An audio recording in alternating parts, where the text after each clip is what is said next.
How long do you think it takes to bring somebody who's fresh out of school or green, willing but green, to be competent? yeah, or I want to. contributing?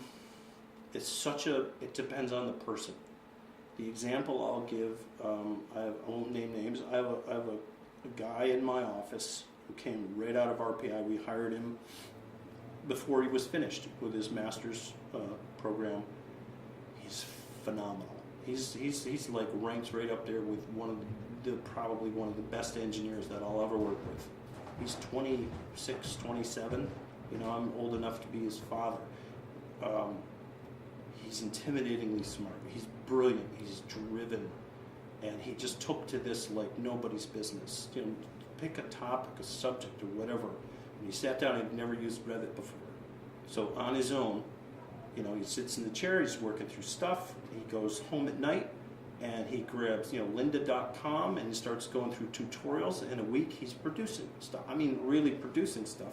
He's our best and strongest Revit person. Now, pick a topic. We did a 4-story wood construction building over a 2A slab, transfer slab. You know, it's pretty common for large multifamily housing projects. So the two key components are multi-story wood shear walls and transfer slabs of 2A slab design. Never done either. I've never done either at that scale. I've done elements of both. Just immersed himself. And he's the kind of guy where, you know, he's just can figure it out. I've had other people who are less intuitive, less motivated. Chris, you know, just firing on all cylinders. I saw an email come in today, Engineer of the Year, Young Engineer of the Year from ASCE. I'm kicking myself because I didn't do it last year. I'm so excited about this guy. And the interesting thing is he was with us and I was like, oh my God, here's my exit strategy. You know, if I could extrapolate down 10, 15 years, this guy could run the company. He's better at this than I am. Okay? And he left.